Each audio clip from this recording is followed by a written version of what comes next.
Magandang araw mga angels! Welcome to Angel Untold Stories. Tunghayan natin ang ikatlong kabanata ng kwento ni Elise and Nate na may pamagat na My 13-Year-Old Wife. Pero kung bago ka pa lang sa aking channel, pa-like and share po ng ating video. Pakiclick na din po ng subscribe button. Gayon din po ng bell button para palagi kayong updated sa parating ko pong upload. Nate, VOB. I don't know why I grabbed her waist and I felt the burning sensation. When I touched her, I felt electrocuted. Sige na iho, magpahinga na kayo. I know you're both tired, sabi ng lolo. He left as stupefied. I cleared my throat to catch her attention. She's still in shock and I don't know why. Elise, come on. Are you not going in? Iritang sabi ko. What happened to her? She's still not talking. At last, she turned her head back to me. Ha? May sinasabi ka? Para siyang ewan, hindi talaga siya nakikinig or palaging lutang. I said come in. I grabbed her wrist to pull her inside the room. Mahirap na at baka mahalata pa ng lolo kung bakit nakatanga lang to sa labas. Ano ba? Let me go. What's happening to her? Akala mo naman may gagawin akong masama. She quickly removed my hand on her wrist and raised her right brow to me. What? She said. Anong problema mo? I replied. I was about to lose my patience so I decided to take some air. May beranda sa loob ng kwarto at binuksan ko ang glass door para makalabas.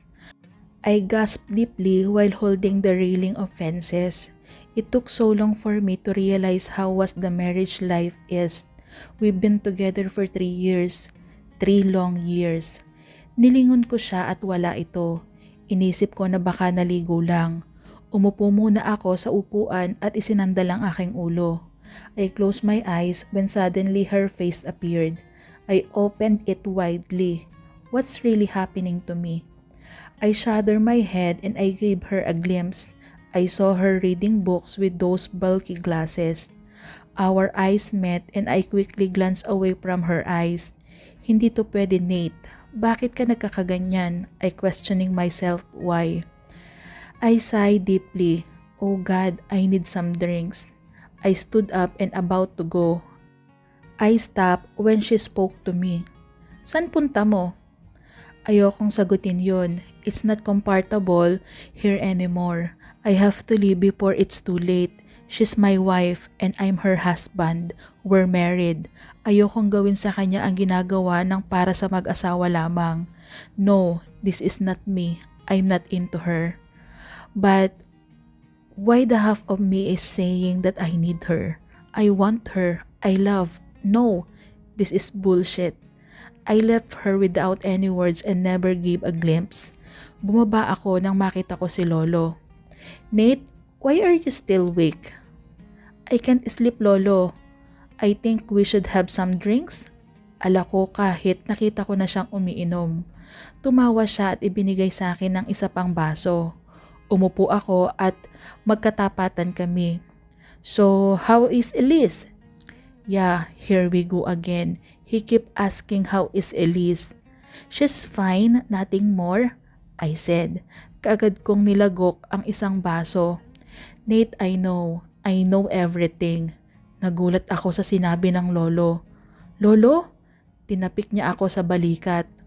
Sa una lang yan, apo. Look, it's been 3 years and both of you are getting better and stronger, sabi nito. If you really want to divorce Elise, ginawa mo na noon pa, sabi ng lolo. I still muted while listening. Huwag mong pigilan.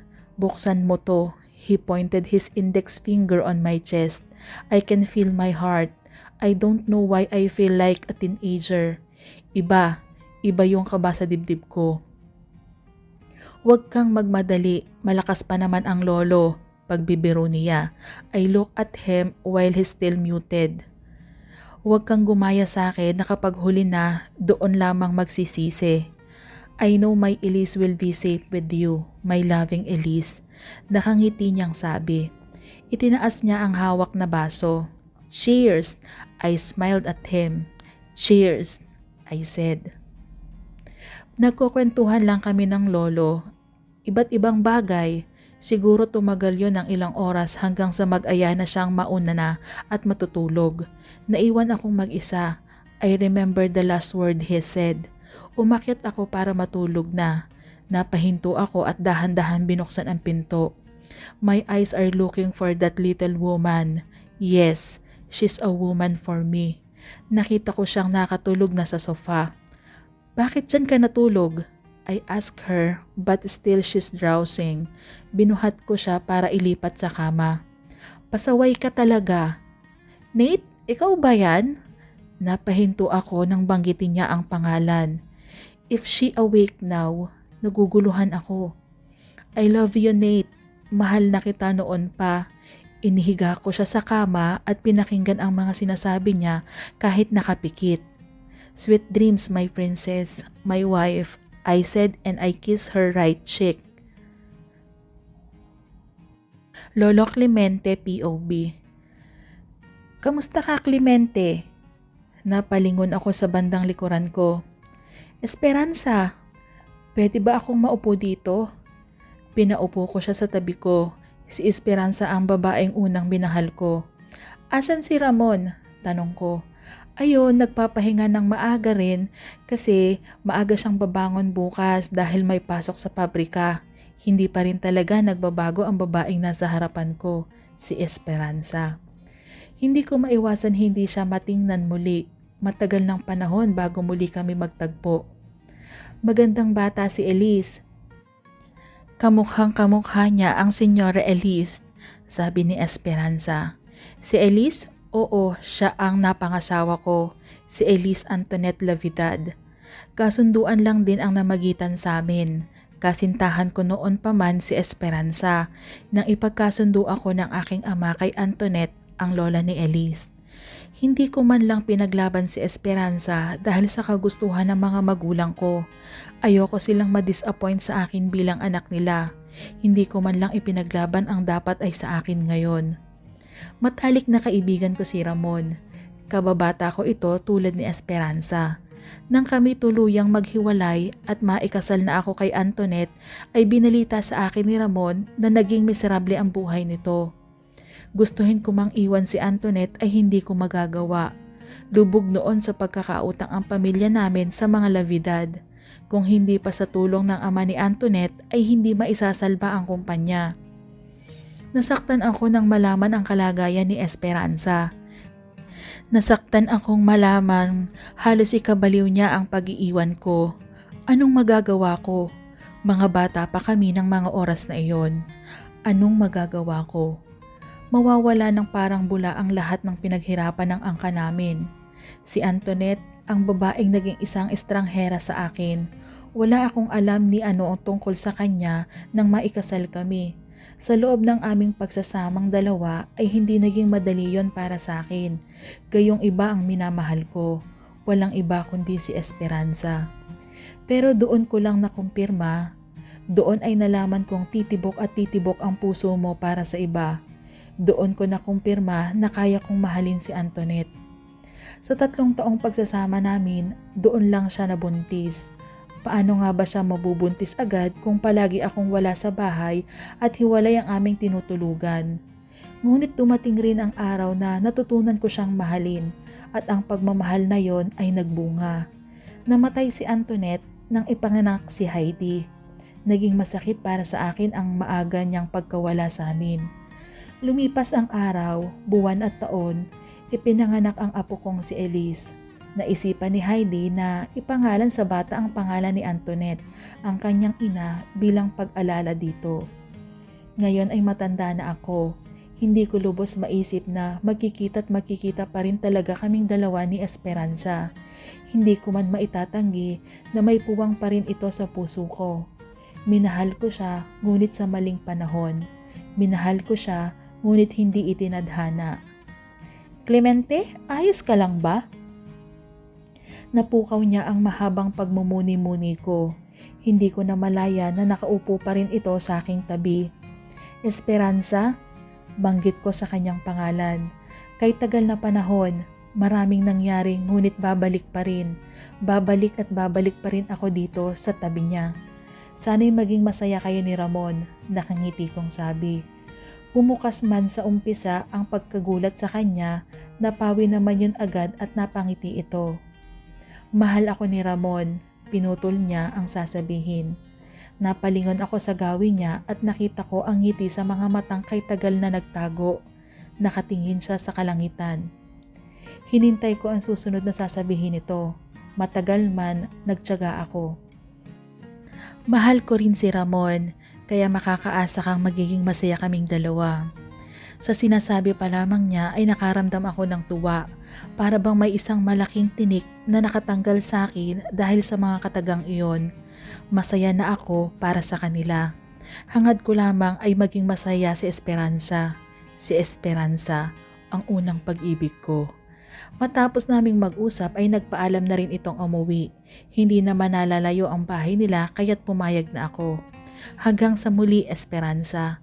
Sabi ko na lamang sa aking isipan habang tinatanaw ang kanyang paglayo. Nate POV. When she's still asleep, I look at her face.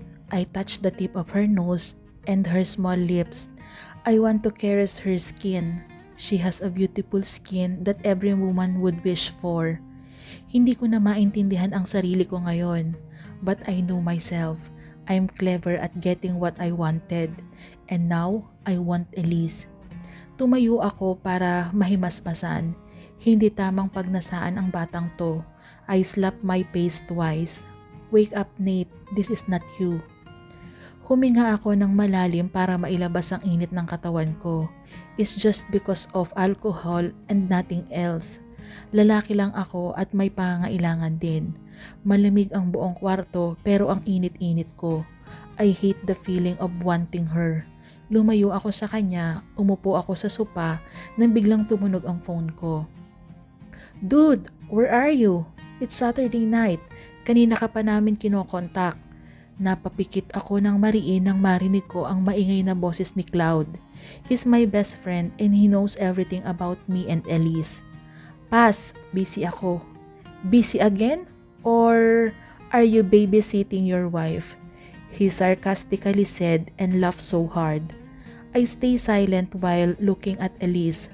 She's still sleeping. Dude, joke lang. Anyway, nakita ko si Maricar. She's with someone. Wala na kami. Why are you saying this? Oh sorry, akala ko ba? I cut him. Wala na kami, don't mention her again, Cloud. Oh sorry, asan ka ba? Bakit parang namundok ka ata? Kasama ko sila Rex at Steven. I am out of nowhere, and he laughed. No more shit, Nate, where are you? Nasa Shenda, I said. What? Ang layo mo, dude, anong ginagawa mo dyan? I was about to answer his question while Elise started to moan. Anong ginagawa mo kay Elise, Nate? Bakit umuungol? Natatawang sabi ni Cloud. Tumayo ako para tingnan siya. Bakit siya umuungol? Nate! Nate! She kept calling me. Umupo ako sa gilid niya. Nate! She shouted my name and started to moan so loud. Shh! Elise, wake up! Hindi ko siya hinawakan. Ayoko. Nate! Oh Nate! Damn, I can feel my pet down there. Hey Elise, stop! But she keeps on going. Make some weird noises. Hey, could you please stop? Sigaw ko. Hindi pwedeng tumagal to dahil baka hindi ko na mapigilan ang sarili ko. We've been together for 3 years and 3 years na akong walang sex life. She ripped off her clothes. Hey Elise, wake up! What are you doing? I grabbed the blanket to cover her body. Konti na lang, kitang-kita na. Nate! She opened her eyes. Nakayakap ako sa kanya para matakpan siya. Anong ginagawa mo? Her eyes opened completely wide. Bastos! And she slapped me so hard. Bakit mo ko hinuhubaran ha? You pervert! She said and extremely mad at me now. She warned me if I didn't take my hands off her, she's going to kill me. Lumayo ako sa kanya at itinaas ang dalawang kamay ko. Namumula ang magkabilang pisngi niya. "What have you done, ha?" She shouted and continued shouting. "Stop it, Elise. Are you insane? Wala akong ginagawa sa'yo. You keep saying my name over and over. And you did that to yourself? You ripped off your own clothes while moaning my name?" Her face was completely red. "No!" She's crying now. Hindi makapaniwala sa ginawa niya. Hinawakan ang magkabilang muka dahil sa labis na hiya. "Nakita mo na? How dare you?" Hindi siya halos makapagsalita dahil sa pag-iyak. "Nakita mo na, Nate?" "Wala akong nakita. I didn't see anything." "You liar! Nakita mo! Nakita mo!" "Wala nga, Elise. Ano bang kailangan kong gawin para maniwala ka?" Para siyang bata at kulang na lang ay magtambling sa kama kakaikot. "Hey, stop! I said I didn't see anything." Hindi ko alam paano siya mapapaniwala. "Ano bang sinasabi ko? Ano-ano yung mga sinasabi ko?" Tanong niya. "Hoy Nate, ano? Magsalita ka." "Wala, pangalan ko lang." "Talaga?" I nodded. I lied to her. Ayokong malaman niya lahat ng mga sinabi niya. Kapag naaalala ko, hindi ko alam kung bakit ako napapangiti. "Anong giningiti-ngiti mo dyan?" "What?" Sabi ko, "Bakit ka nakangiti ha? Bakit?" Hindi ko siya sinagot. I went to our bathroom. "Hoy Nate! Sumagot ka! Huwag mo akong tinatalikuran. Ang suplado mo ha?" I can still hearing her voice shouting and I don't know why it makes me feel happy. Elise POV. "Nakakahiya ka, Elise. Bakit ka nagsasalita ng tulog?" Kausap ko ang sarili ko sa salamin habang si Nate ay nasa bathroom. Narinig ko ang shower sa loob kaya baka naliligo siya. Inis na inis ako. Nananaginip kasi ako na hinahalikan ako ni Nate sa... Stop it, Elise. Diyos ko, sinasapian ka na ng masamang espiritu. Sinasampal ko ang mukha ko para magising sa katotohanan. You're still young, Elise. Kilabutan ka sa mga iniisip mo. Kaya mo napapanaginipan yan dahil sa kakaisip eh. Kainis naman eh, ano kaya ang narinig ni Nate? Hiyang-hiya na talaga ako kung pwede lang na maglaho ng isang araw. Naman Elise eh, kainis ka. Ang landi-landi ng utak mo. Mabilis akong nagpalit ng pantulog habang wala pa si Nate. Nakaupo lang ako sa sofa at nakabusangot ang mukha. Maya-maya'y bumukas ang pinto at bumungad sa akin ang amoy ng mentol. Ang bango, lalaking lalaki. Lumabas si Nate nang naka-t-shirt na at pants. Pinapatuyo na lang nito ang buhok gamit ang maliit na tuwalya. Hindi ko maiwasang hindi siya tingnan. Sobrang gwapo ng asawa ko. "What?" Iritang tanong niya sa akin nang mahuli niya akong nakanganga habang nakatingin sa kanya. Unti-unti siyang lumapit sa akin. Diyos ko, ito na ba? Magkakatotoo na ba ang panaginip ko? Seryoso lang ito habang papalapit ng papalapit sa akin. Nang makalapit na siya, hinawakan niya ang chin ko at inilalayang itikom ang bibig ko. "Bibig mo nakabukas, baka pasukan ng langaw," sabi niya at dumiretso na sa kama. Naiwan akong nakaupo habang nakatulala sa kanya. "Why won't you sleep beside me?" Kunot noong tanong sa akin ni Nate habang nakasenyas na tumabi na ako sa tabi niya. "And why should I do that?" Tinaas ko ang kilay ko. We're not brother and sister anymore, kaya't hanggang sa maaari ay pakikitaan ko siya ng malamig na Elise.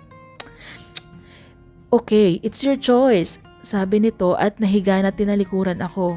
Naiwan akong nakaupo sa sopa habang nakatingin sa kanya. Kainis, bakit kasi hindi na lang kami maghiwalay ng kwarto? "Malamang Elise, mag-asawa kayo, huwag susunga-sunga," sabi ko sa isip ko at napakunot na lang ako sa bato ko. "Are you sure you don't want to sleep here?" Tanong nito nang hindi lumilingon sa akin. "Yes, I'm sure," sabi ko. "Okay, good night," sabi niya at pinatay ang ilaw. Binuksan naman nito ang maliit na lampshade kaya kahit papaano ay may nagsisilbi pa ring liwanag. Hinugot ko sa tabi niya ang makapal na kumot dahil dalawa yon. Nahiga na ako sa sopa at pumikit. Hindi naman ako makatulog. Tahimik na ang paligid. Pero nabibingi na naman ang tenga ko dahil sa ingay ng pagtibok ng puso ko. Kainis, ito na naman siya. Magkaka-eye bags ka na naman ito, Elise, kapag hindi mo piniling matulog. Nakakainis ka talaga. Bakit naman kasi ganito ang epekto ng kumag na to sa akin? Napahinga naman ako ng malalim. Hay, matutulog ka na, Elise. Beauty rest ang kailangan mo. Kumalma ka nga. Sabi naman ng utak ko sa akin. Hindi naman kasi ako sanay na malapit kay Nate. I mean, oo, noon ng mga bata pa kami pero iba na ang takbo ngayon. Iba na kasi ang sitwasyon ngayon. Nakita kong umilaw ang phone niya kaya napalingon ako. He's still awake. Bakit naman kaya gising ang isang to? Baka naman nakikipaglandian na yan kung kani-kanino ah. Nako, mahuli ko lang talaga. O ayan na naman ang brain cells ko, hindi nakikisama sa akin. Pakialam ko ba sa kanya kung makipaglandian siya, di ba? It's his choice. Bahala siya sa buhay niya at bahala rin ako sa buhay ko. It's a tie.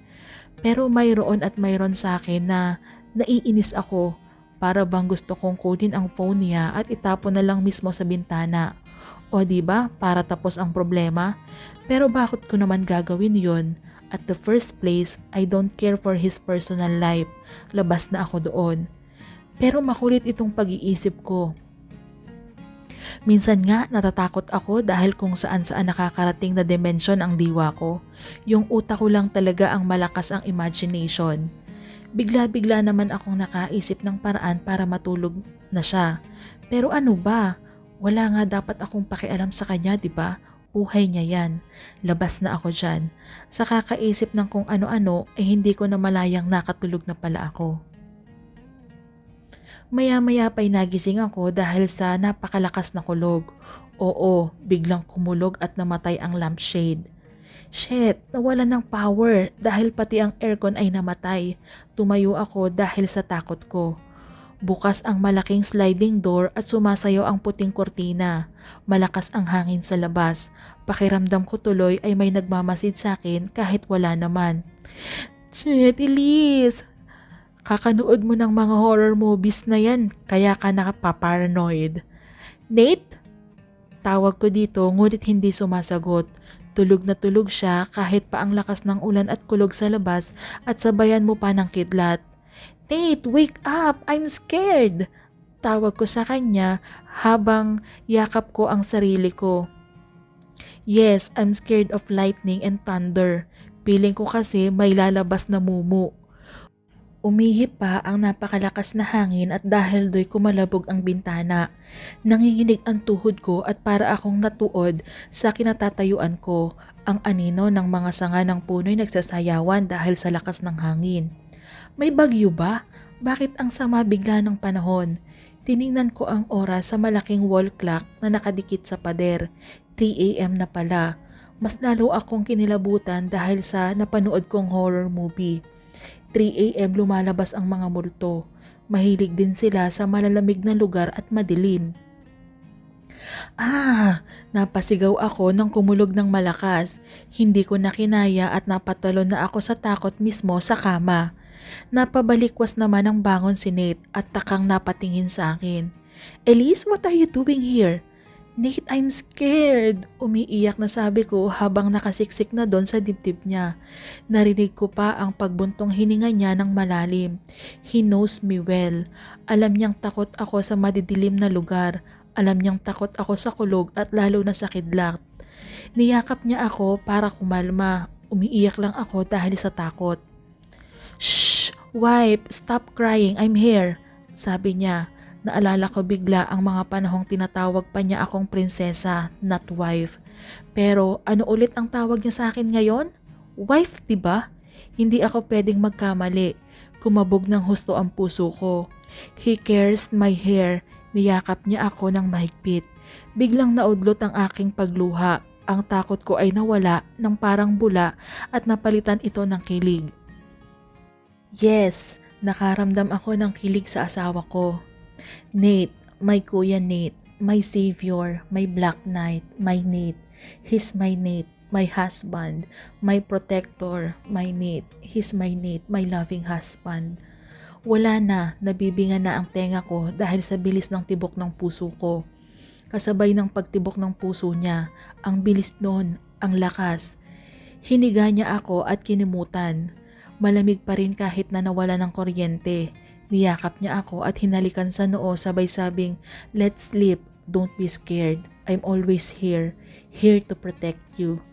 Gusto kong magwala sa kilig pero hindi pwede. Malumanay lang ang boses niya hanggang sa nakatulog agad ito. Ipinikit ko na rin ang aking mga mata at nagpa siyang matulog. I always feel safe with him. Kinabukasan, malalakas na katok ang gumising sa akin. Ungol ko at unti-unti kong idinilat ang mga mata ko. Naramdaman ko pa ang mabigat na kamay na nakapulupot sa aking tiyan, ngunit huli na ang lahat nang bigla-bigla na lamang bumukas ang pinto at bumungad ang lolo. "Hindi ba kayo babangon? Tanghali na..." Naudlot ang kanyang sasabihin at nanlaki ang mga mata sa gawin namin. Naramdaman ko ang paggalaw ng katabi ko at mas hinigpitan ang pagkakayakap sa akin. Sabi nito na halatang kagigising lang. Kaagad kong tinanggal ang pagkakayakap ni Nate at napatingin sa lolo na wala nang paglagyan ang tuwa. Halos umabot na hanggang tenga ang ngiti nito. "Lolo, bakit ka biglang pumasok?" Pag-iiba ko ng usapan. Naramdaman ko ang kamay ni Nate na gumapang muli sa likod ko at hinila ako pabalik ng higaan. "Elise, let's sleep. It's too early," he said with a husky voice. "Nate, bitawan mo ako, nandito ang lolo." Bulong ko sa kanya pero imbis na nakinig ay napangiti lang ito at mas hinigpitan ang yakap sa akin. Babalik na lang ako apo, mag-enjoy muna kayo." "Elise, ayusin mo," pabirong sabi nito. "Lolo!" Hindi na ito nakinig at isinarado ang pinto. Nakakahiya ka talaga, Nate Gabriel Salvatore." Kaagad kong tinanggal ng marahas ang pagkakayakap niya at dinampot ang unan tsaka isa-isang binato sa kanya. "Elise, stop! I'm sleeping," sabi nito. "Sleeping? Alam mo ba yung ginawa mo kanina ha? Nakakahiya kay lolo." Sigaw ko dito. "Anong nakakahiya? Kasal tayo," sabi nito. Iniinis niya talaga ako. "I hate you." Padabog akong tumayo at nagtungo sa banyo. Pagbaba niya, "O bakit nakabusangot na naman ng mukha nyo?" Tanong ni Don Clemente habang papunta na sila sa pabrika. Walang sumagot. Ang dalaway nag-iiwasan ng tingin habang nakasimangot. Tikhim ng Don. Lumingon si Elise dito para magsalita. "Masakit lang po ang ulo ko, lolo," katwiran ng dalaga. Bigla na lamang umiling si Nate dito at kunot ang noong tumingin na lamang sa labas. Napahinga na lamang ng malalim ang Don dahil alam nitong hindi okay ang mag-asawa. Pagbaba ng sasakyan ay nauna na si Nate. Hindi na nito hinintay ang asawang makababa. "Nate? Nate, ikaw ba yan?" Isang babaeng matangkad, balangkinitan ang pangangatawan, maganda at kayumanggi ang sumalubong sa kanila. "Excuse me?" Kunot noong tugon ng binata. "Oh my God, Heaven! You remember now?" Sabi ng babaeng abot tenga na ang ngiti. "Heaven Villaflores?" "Yeah, buti na alala mo pa ako." Sa sobrang saya ng dalagay niyakap niya nang mahigpit si Nate habang ito'y nakatayo lamang. Tumikhim si Don Clemente at sinanyasan ng apong si Elise. Naglakad na si Elise at kinalas bigla ang pagkakayakap ng babae sa asawa. Elise Andres Sullivan Salvatore, I'm the wife." Sarkastik ang tugon ni Elise. Nagulat naman si Nate sa ginawa nitong maging ang babaeng si Heaven. Dumistansya na ng kaunti si Heaven nang kumapit ng mahigpit si Elise sa braso ni Nate. Napatawa naman ng mahina si Don Clemente dahil sa mabilis ang aksyon ng kanyang apo. "Oh, you already married?" sabi ni Heaven. "Yeah, I already. We've been together for 3 years, sabi ni Nate. Nakangiti naman si Elise kay Heaven. Isang ngiti ng tagumpay.